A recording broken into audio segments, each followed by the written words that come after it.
Hola gente, en este video les traigo el resumen del libro, El lado oscuro de la mente humana. Comencemos. El capítulo 1. La neurología de la maldad. Se adentra en la compleja relación entre el cerebro y los comportamientos considerados malvados. La autora explora cómo ciertas estructuras y procesos neurológicos pueden estar vinculados con actitudes y acciones que la sociedad califica de malignas. En este capítulo, la autora discute la posibilidad de que existan patrones neurológicos específicos que predisponen a ciertos individuos a comportamientos crueles o despiadados. También se examina la influencia de factores genéticos y ambientales en el desarrollo de tales patrones.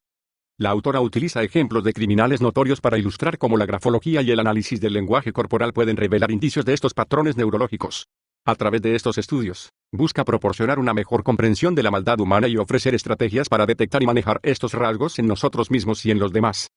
Este capítulo es fundamental para establecer las bases teóricas que sostienen el resto del libro, donde se exploran más a fondo las manifestaciones de la maldad y cómo enfrentarlas. El capítulo 2, Asesinos en serie.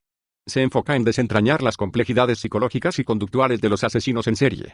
La autora utiliza su experiencia en grafología y lenguaje corporal para analizar casos de criminales notorios y proporcionar una visión más profunda de sus mentes.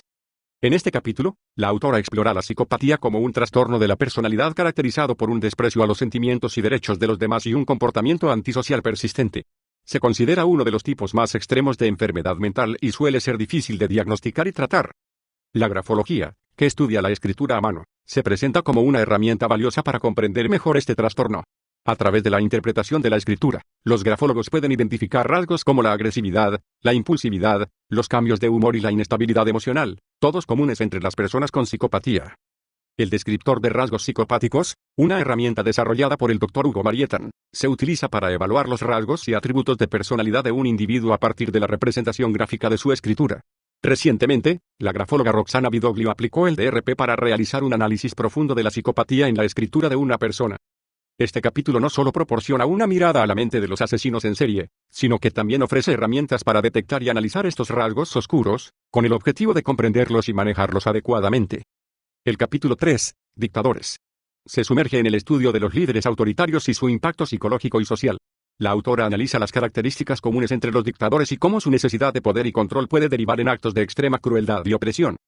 La autora explora la psicología detrás de la tiranía, examinando cómo algunos individuos son capaces de ejercer un poder absoluto sobre otros, a menudo justificando sus acciones bajo la premisa de un bien mayor o la estabilidad del Estado. La autora discute cómo estos líderes manipulan la verdad, la información y las emociones para mantener su dominio. A través de la grafología, la autora busca identificar los rasgos de personalidad y los patrones de comportamiento que son comunes entre los dictadores. Este análisis proporciona una ventana a la mente de aquellos que han causado sufrimiento masivo y han alterado el curso de la historia con sus decisiones. Este capítulo no solo ofrece una mirada a la mente de los dictadores, sino que también reflexiona sobre las consecuencias de su gobierno para la sociedad y la cultura, y cómo la comprensión de estos líderes puede ayudar a prevenir la repetición de tales regímenes en el futuro. El capítulo 4, Crueldad y cerebro. Aborda la intrincada relación entre las funciones cerebrales y los actos de crueldad. La autora explora cómo el cerebro humano puede ser susceptible a comportamientos crueles y qué factores neurológicos pueden influir en este tipo de conductas. La autora detalla que la escritura, como una extensión del cerebro, puede revelar mucho sobre la personalidad y los deseos más íntimos de una persona. La grafología, al analizar el gesto gráfico, que incluye elementos como la velocidad, ritmo, angulosidad, dimensión, dirección y altura de la escritura, puede desentrañar aspectos del carácter que no son evidentes a simple vista. La autora argumenta que existe una conexión significativa entre el cerebro y la escritura, independientemente de con qué parte del cuerpo se escriba. Este vínculo neurofisiológico es clave para entender cómo los gestos gráficos en la escritura reflejan la conciencia y el subconsciente de un individuo. Este capítulo proporciona una perspectiva fascinante sobre cómo la grafología puede ser utilizada para identificar y comprender la crueldad en la mente humana, ofreciendo una herramienta más para analizar y manejar estos rasgos oscuros. El capítulo 5, ¿Qué tan cruel eres? Invita a los lectores a reflexionar sobre su propia capacidad para la crueldad y cómo ésta se manifiesta en nuestras vidas cotidianas. La autora propone que todos tenemos un potencial para la maldad, pero también la capacidad de reconocerla y controlarla. En este capítulo, la autora explora la idea de que la crueldad no es exclusiva de criminales o personas con trastornos de personalidad, sino que puede ser una característica presente en cualquier individuo.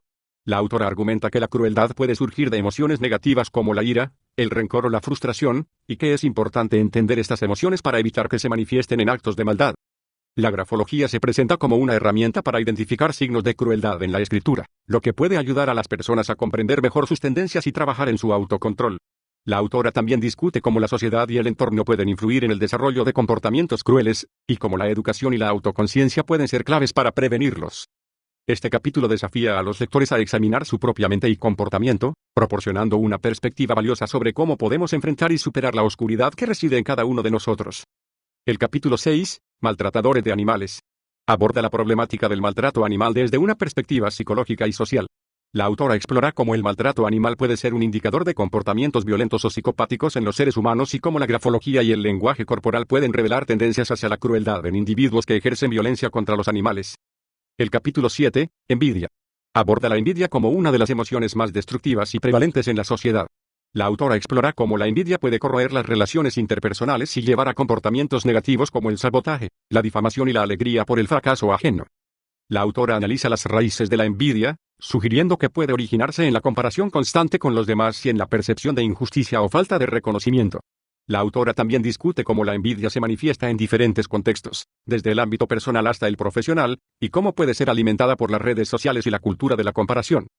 A través de la grafología, se examina cómo la envidia puede reflejarse en la escritura de una persona, revelando tendencias ocultas y aspectos de la personalidad que pueden no ser evidentes en la conducta cotidiana. La autora proporciona ejemplos de análisis grafológicos que ilustran estos puntos. El capítulo 8, Celos, se centra en los celos como una emoción compleja y a menudo destructiva. La autora examina cómo los celos pueden surgir de la inseguridad, el miedo a la pérdida y la comparación con otros, y cómo pueden conducir a comportamientos obsesivos y dañinos. La autora discute las diferencias entre los celos y la envidia, destacando que mientras la envidia es el deseo de lo que otro tiene, los celos se relacionan con el temor a perder algo o a alguien que se valora. La autora analiza cómo los celos pueden afectar las relaciones personales, provocando conflictos y erosionando la confianza. A través de la grafología, se puede identificar la tendencia a los celos en la escritura de una persona, observando características como la presión, la inclinación y la cohesión de las letras. Estos elementos gráficos pueden revelar la intensidad emocional y la posible propensión a comportamientos celosos. Este capítulo ofrece una mirada introspectiva a los celos, proporcionando al lector herramientas para reconocer y manejar esta emoción, y para entender mejor cómo puede influir en nuestras acciones y relaciones. El capítulo 9, Narcisismo, se adentra en el complejo mundo del narcisismo, una característica de personalidad que puede tener un impacto significativo tanto en el individuo como en su entorno. La autora explora cómo el narcisismo va más allá de la simple autoestima elevada y puede manifestarse en una necesidad insaciable de admiración y una falta de empatía hacia los demás. En este capítulo, la autora analiza las raíces del narcisismo, que pueden incluir factores genéticos, psicológicos y sociales. Se discute cómo el narcisismo puede afectar las relaciones interpersonales, llevando a comportamientos manipulativos y a menudo destructivos. La grafología se utiliza para identificar rasgos narcisistas en la escritura, como la exageración del tamaño de las letras o la presión excesiva, que pueden indicar una personalidad dominante y una tendencia a la grandiosidad. La autora también aborda cómo el narcisismo se ve influenciado y a menudo exacerbado por las redes sociales y la cultura contemporánea, que premia la autopromoción y la búsqueda de atención. Este capítulo ofrece una visión crítica de cómo el narcisismo puede ser reconocido y manejado, tanto en uno mismo como en los demás, para fomentar relaciones más saludables y auténticas. El capítulo 10, Depresión, se enfoca en la depresión como una de las afecciones psicológicas más comunes y debilitantes. La autora examina cómo la depresión afecta no solo a la mente, sino también al cuerpo y al comportamiento social de los individuos. En este capítulo, la autora discute las causas multifactoriales de la depresión, incluyendo factores genéticos, bioquímicos, ambientales y psicológicos. Se explora la manera en que la depresión puede alterar la percepción de uno mismo y del mundo, llevando a un ciclo de pensamientos y emociones negativas. La autora también aborda el impacto de la depresión en la vida cotidiana, cómo puede disminuir la calidad de vida y afectar las relaciones personales y laborales. La grafología se presenta como una herramienta para identificar signos de depresión en la escritura, tales como la presión ligera, la inclinación hacia la izquierda y la irregularidad en el tamaño de las letras, que pueden reflejar la falta de energía y la inestabilidad emocional. Este capítulo ofrece una visión comprensiva de la depresión, proporcionando al lector una mayor conciencia sobre esta condición y estrategias para reconocerla y buscar ayuda. La autora enfatiza la importancia de la empatía y el apoyo en el proceso de recuperación, así como la necesidad de desestigmatizar la salud mental en la sociedad. El capítulo 11, Ansiedad, se enfoca en la ansiedad como una emoción natural en respuesta al estrés, que puede intensificarse hasta convertirse en un trastorno que afecta significativamente la vida cotidiana. La autora explora las diversas manifestaciones de la ansiedad, desde inquietudes cotidianas hasta trastornos graves que requieren atención médica. La autora analiza cómo la ansiedad impacta el comportamiento, el pensamiento y las relaciones interpersonales, convirtiéndose en un obstáculo para el bienestar personal y profesional. Mediante la grafología, se identifican signos de ansiedad en la escritura de una persona, como la irregularidad en la presión y el tamaño de las letras, que señalan nerviosismo y tensión emocional. Estos rasgos gráficos revelan la lucha interna de un individuo con la ansiedad. La autora ofrece estrategias concretas para manejar la ansiedad, incluyendo técnicas de relajación, terapia cognitivo-conductual y cambios en el estilo de vida. Este capítulo proporciona una comprensión integral de la ansiedad, resaltando la importancia de su reconocimiento y manejo para mejorar la calidad de vida. El capítulo 12, ira. Se centra en la ira como una emoción intensa que puede tener efectos destructivos o constructivos, según su manejo. La autora aborda la ira desde una perspectiva psicológica, investigando sus causas, manifestaciones y el impacto en la vida de las personas. La autora confirma que la ira no controlada puede resultar en comportamientos agresivos y dañinos, mientras que, si se canaliza adecuadamente, puede ser una fuerza para el cambio positivo y la autoafirmación. Se examinan las raíces de la ira en experiencias de injusticia, frustración o amenaza, y cómo pueden provocar respuestas emocionales intensas. Utilizando la grafología, la autora identifica signos de ira en la escritura, como la presión excesiva o los trazos angulares, que indican una tendencia a la impulsividad o la hostilidad. Estos rasgos gráficos ofrecen una perspectiva de la intensidad emocional y la capacidad de una persona para gestionar la ira. Este capítulo proporciona una visión completa de la ira, entregando al lector herramientas para su reconocimiento y estrategias para su manejo efectivo. La autora subraya la importancia de la autoconciencia y la regulación emocional para prevenir la expresión destructiva de la ira y promover respuestas más saludables y constructivas. El capítulo 13, Síndrome del impostor. Aborda con certeza el fenómeno psicológico en el que las personas sienten que sus logros no son merecidos y temen ser descubiertas como un engaño. Este capítulo explora cómo el síndrome del impostor afecta a individuos en diversas áreas, causando ansiedad, estrés y una disminución de la autoestima. La autora discute las causas del síndrome del impostor, incluyendo factores como la educación temprana, las expectativas familiares y sociales, y la personalidad. La autora examina cómo este síndrome se manifiesta en contextos académicos, profesionales y personales, y cómo puede limitar el potencial de una persona al impedirle reconocer y aceptar sus propios éxitos. A través de la grafología, se identifican signos de duda y falta de confianza en la escritura de una persona, lo que indica la presencia del síndrome del impostor. Estos signos incluyen una escritura pequeña y apretada, que sugiere retención y precaución, o una firma que difiere significativamente del resto de la escritura, lo que indica una desconexión entre la autoimagen y la identidad pública. Este capítulo ofrece una visión completa del síndrome del impostor, proporcionando al lector conciencia sobre esta condición y estrategias para reconocerla y superarla. La autora enfatiza la importancia de la autoaceptación y el desarrollo de una autoimagen realista para combatir los efectos negativos de este síntoma. El capítulo 14, Heridas de la infancia. Se centra en las experiencias traumáticas durante la niñez y cómo éstas impactan el desarrollo psicológico y emocional a lo largo de la vida. La autora explora las 5 heridas que se forman en la infancia: el rechazo, el abandono, la humillación, la traición y la injusticia. Estas heridas se manifiestan en la adultez en diversas formas de comportamiento y personalidad, y son el resultado de interacciones con figuras parentales y el entorno familiar y social. La autora discute cómo estas heridas afectan la autoestima, la capacidad de establecer relaciones saludables y la tendencia a repetir patrones de comportamiento negativos. La autora ofrece perspectivas sobre cómo la grafología puede revelar estas heridas en la escritura de una persona, mostrando signos de estas experiencias basadas en los gestos gráficos. Este capítulo proporciona una visión completa de las heridas de la infancia, resaltando la importancia de reconocerlas y abordarlas para sanar y avanzar hacia una vida más plena y saludable. El capítulo 15, las sectas. Aborda el fenómeno de las sectas y cómo estas organizaciones utilizan la manipulación psicológica para controlar y explotar a sus miembros. La autora explora las técnicas de persuasión y control mental empleadas por las sectas para atraer y retener a sus seguidores. La autora discute cómo las sectas crean un sentido de comunidad y pertenencia, al mismo tiempo que aíslan a los miembros de sus redes de apoyo externas y fomentan una dependencia total hacia el grupo. La grafología y el lenguaje corporal son herramientas útiles para identificar a individuos susceptibles a la influencia de las sectas o para reconocer a líderes sectarios. La autora analiza la escritura y el comportamiento no verbal de estos líderes para revelar rasgos de personalidad como el narcisismo, la manipulación y la necesidad de control. Este capítulo proporciona una visión completa de las sectas, destacando la importancia de la conciencia y la educación para protegerse de la manipulación y el abuso psicológico que estas organizaciones pueden ejercer. El capítulo 16, el contagio emocional. Aborda cómo las emociones pueden ser contagiosas y cómo este fenómeno afecta las interacciones humanas y la conducta social. La autora explora el concepto de contagio emocional, que se refiere a la transferencia inconsciente de emociones entre individuos, ya sea a través de la expresión facial, el tono de voz, el lenguaje corporal o incluso las redes sociales.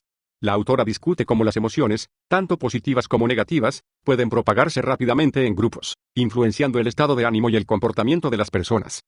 La grafología y el análisis del lenguaje corporal se utilizan para identificar signos de contagio emocional en la escritura y en la conducta no verbal. La autora analiza cómo ciertos rasgos gráficos o gestos pueden indicar susceptibilidad al contagio emocional o la tendencia a influir emocionalmente en los demás. Este capítulo proporciona una visión completa del contagio emocional, destacando la importancia de la conciencia emocional y la regulación para mantener relaciones interpersonales saludables y evitar la propagación de emociones negativas. El capítulo 17. La manipulación mediática en redes sociales. Aborda de manera directa cómo las plataformas de redes sociales son utilizadas para influir en la opinión pública y la percepción individual.